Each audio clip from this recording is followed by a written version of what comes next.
আগামী 15ই নভেম্বর থেকে আগরতলার উমাকান্ত মিনি স্টেডিয়ামে শুরু হতে চলেছে 78তম জাতীয় সন্তোষ ট্রফি গ্রুপ ডি ম্যাচগুলি।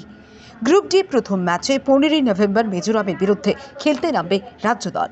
লিগের পরবর্তী দুই ম্যাচে 17ই নভেম্বর ও 19শে নভেম্বর রাজ্য দল খেলতে নামবে যথাক্রমে সিকিম ও মণিপুরের বিরুদ্ধে। প্রতিযোগিতাকে সামনে রেখে ইতিমধ্যে রাজ্য দলের ফুটবলাররা জোর কদমে অনুশীলন চালিয়ে যাচ্ছেন উমাকান্ত মিনি স্টেডিয়ামে।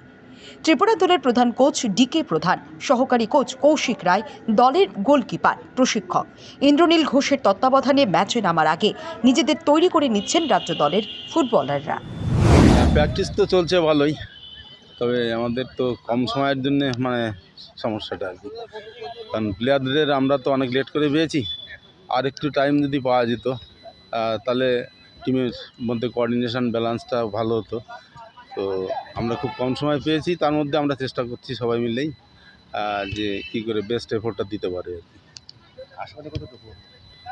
হ্যাঁ, আশাবাদী তো অবশ্যই, কারণ আমরা ঘরের মাঠে খেলছি, নিজেদের পরিবেশে খেলছি, সেই হিসাবে আমরা আশাবাদী। এবং আমার যা পাস্ট এক্সপিরিয়েন্স আছে, তাদের ছেলেরা যদি তাদের ফুল এফোর্টটা দিতে পারে তাহলে রেজাল্ট ভালোই হবে। আমরা ভালো রেজাল্ট করতে পারবো আশা করি। হাতে কদিন সময় পাওয়া হয়েছে আমরা 6 তারিখ থেকে মোটামুটি অলমোস্ট সবাইকে পেয়েছি আর কি, দু একদিন ছাড়া।